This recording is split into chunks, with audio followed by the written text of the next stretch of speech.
Welcome back to StateYoCase live on Pi Radio. Myself, Toomey, Ethan Hill. Yeah, man. And we got some special guests in the building.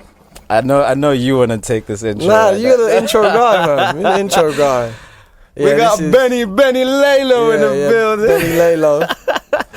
The infamous Beni Laylo. Infamous, yeah. What's he infamous for? Like, how you doing, my brother? I'm good, my brother. Yeah. Yeah. Yeah, it's been good. How's the day been? How have you enjoyed this? You know, the Pi Radio vibes and that. How's it been? No, man, it's been good still. Nothing but hospitality, man. It felt so welcoming. Yeah. Coming from London, come up here and that. Yeah. I appreciate the. We try. You got that northern love, bro. Yeah.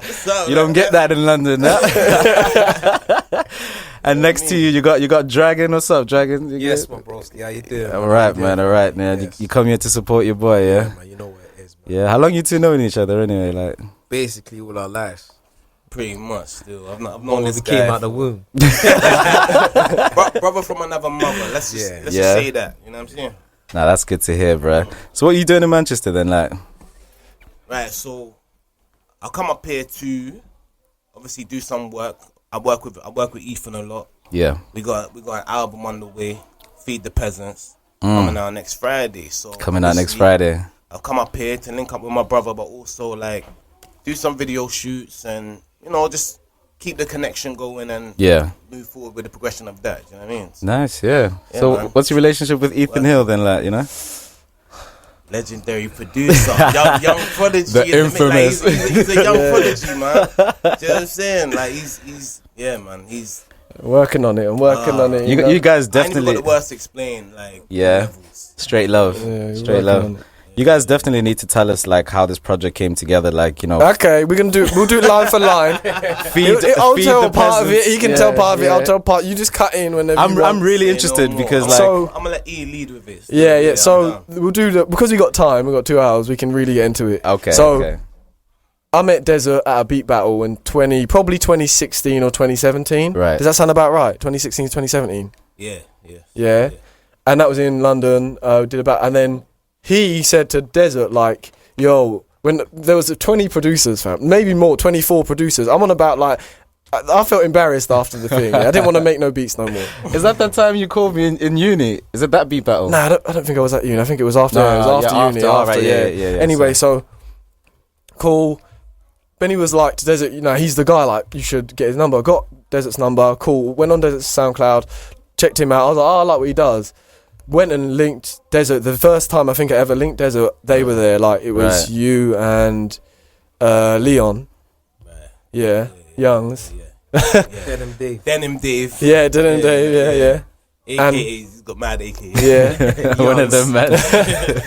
So that was that. So it was just slowly building. So me and Desert always make music, non-stop, every week, every month. I was still in Manchester, but I'd come down, and that was like my main thing for a while. And then Benny was always just like coming in the studio, or he was just always there. So I don't know the first time I ever heard you.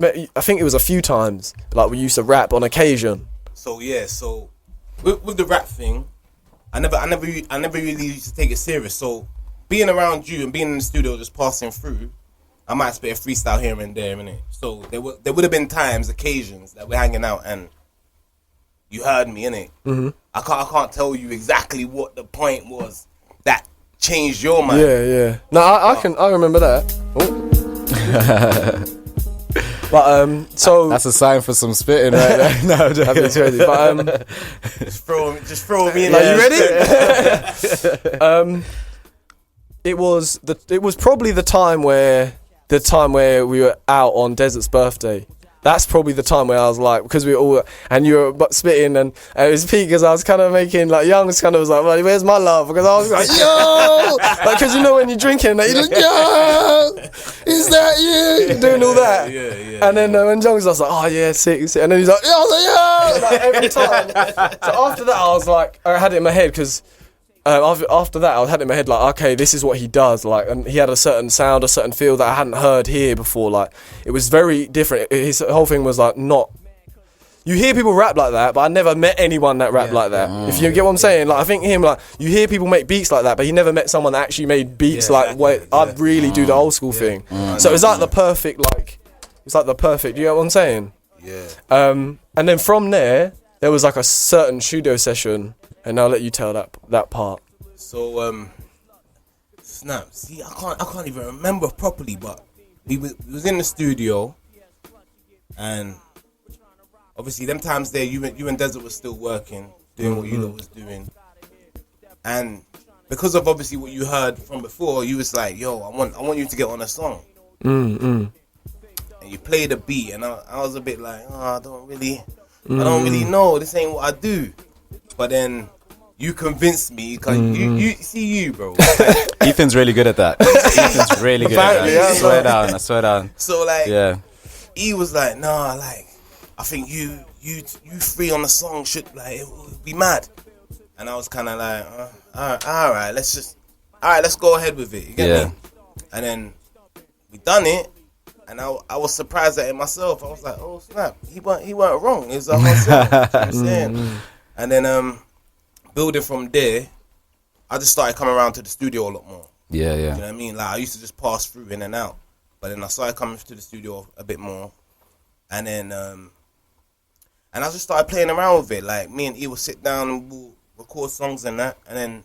So this is just you two in the studio now. Yeah. Okay. Yeah. And then I just kind of got in just trial and error type thing. It was trial and error for a while. For about a year, 6 months, it was like a trial and error. We were there because it was just like here and there, and we just do something. And then before you know it, we kind of like we were making stuff, but it wasn't like synergy.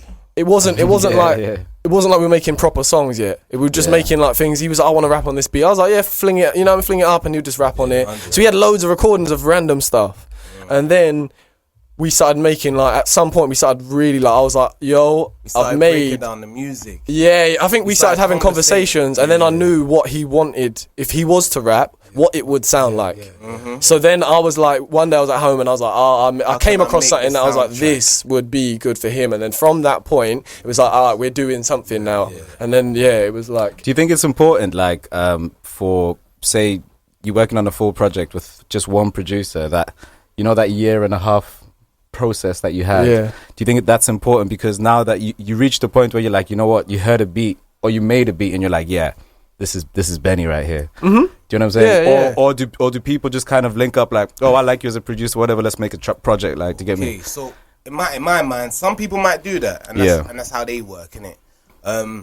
With me, like I'm a hip hop purist, innit? So I feel like the chemistry between producer and artist needs to be there. Like you need to actually vibe on a certain frequency. Do you understand what I'm saying? And excuse me. In the course of building that relationship, we found that. Had we just come together and started working just off the bat, I don't think the chemistry would have been the same. Okay. And that's why I feel like the entirety of the project has a whole feel. Like it follows from the start to the end. It follows like a whole feel that we was able to create in that moment. You know what I mean? And I don't think that would have been possible if we hadn't spent that time. Yeah, it's not something you building can an actual connection. And you can't fake that either. Do you feel what I mean? You can't fake that either. So there's a real natural sound to it. Like, do you know what I'm saying? Yeah, like, you've heard it plenty of times. Definitely, man, definitely. Like, I'm a big fan already. Do you get me what I'm saying? I was saying to Ethan, like, we're walking up the stairs today, and he was telling me the story, like, just a little bit about how you've not really been rapping that long and stuff like that. I was like, bro, my man sounds seasoned. Like, I even said it. I was like, he sounds seasoned. I was like, what's going on? Like, do you know what I'm saying? I'm still new, man. I'm finding my feet. But what I'm excited about, if you're sounding like this now, like, and when you now reach that level that you think I'm a rapper, I fear for the scene, brother. I fear for the game. I appreciate it. I appreciate it. And that comes I'm from just trying to stay humble. Bro. I'm gonna throw that out the way. But definitely, like, what I'll say about E is like, you see, when it comes to hip hop, like, I think that's missing also to a certain capacity. Like, the idea of producer, rapper. Like, so you see, back in the day, you had like Eric B's and Rakims. Yeah. And you had the Pete Rock and CL Smooth, Primo and Guru. And yeah, that, you know, Eminem and Dre or yeah. 50 and Dre, like, yeah, I mean, Well, now you them- got Drake and 40. Like, yeah, you know, yeah, like, so- but that's so, it's not common now. Like, Yeah. from like about the year 2000s, everyone just started going, Timbaland, Pharrell, Yeah. Just Blaze, let's get them all. And then there's like, Hitmakers. Hitman, and then they just put them on one album, and it didn't really have that same. It might be a good album, or it might have some bangers on it, but it wouldn't have that same. Yeah, and I think that's what's missing now, because I think people are still doing that with. Well, people are doing that. You go listen to like Meek Mill's album, he might have 7, 8, 9, 10, 12 producers on one album. Do you know what I mean? And he's just dragged in everyone. So you're telling me you got to be a hip hop purist just to go back to that sort of. No, I think that's the element that that's an element that they used to do a lot. Right, yeah. But that was a thing that hip hop producers used to do. Like, it wasn't making one song; it was making albums. Like, and it was like, that's my DJ and that's my MC. That chemistry made your music special. You know what's crazy? I'm gonna give you a little fun hip hop fact quickly. Okay. One of the, I'm not gonna say it's the first, but one of the first albums that were actually produced in that manner, where you got all the top tier producers. Was Illmatic? That's what's so mad about it. And it worked. It worked. That's the thing. That one seemed to work. Like, but a lot of albums after that didn't work as well. For like, you know what I mean? But that whole album just sounds like one person. Yeah. Do you know what I'm saying? It flows like as if unless they were all really just. I think all in the room. A lot of them were like doing sessions together. Like, it wasn't a case of like just ringing people. I think it's the case of like in '94 you couldn't ring. People had to be there. Like now it's getting 7 producers. One like Kanye West is in Wyoming. And then you get who I don't know who's a British producer that's doing it right now, like the Beat Freaks or whatever it is. He's in like they're in London, and then it's you get what I mean. It's you like, go to Miami for Pharrell. And it's like how do you make an album like that? That's not they've even thought. They've just played you a beat and you've bought it off them. Like how do you make that sound like a really good body of work and make it? Only unless you're a genius you can do that. So I think that's missing. That producer rapper relationship is really important. Like, and also just the time it takes. You need to not rush, man. We never rushed anything. Like, we never we were never like we took it. We waited like right at the end, which always happens. The final song was like, how do we? You know, the last song's the hardest song. Yeah. We were like, I was making beats and that, but it just wasn't what it just didn't bang. It weren't happening. It weren't happening, and I was like, don't worry, like we'll get it. Like it happened, and then finally we were like, oh, cool. I don't know which one it was. Was it Columbia? I can't even remember which one it was, but I think might have been Columbia. It was either Columbia or WWE. Yeah. And then it was like, cool. We never rushed it at all. So. That's beautiful, man. Yeah. Are you calling this an album, an EP, a mixtape? I'll call it a project, body of work. Yeah. Let's call it EP though. I was gonna say you're escaping the question. Yeah. Because you don't want the album title. Yeah, exactly. Not yet. Anyway. Just wait for that one. I'll call it EP. Fair enough.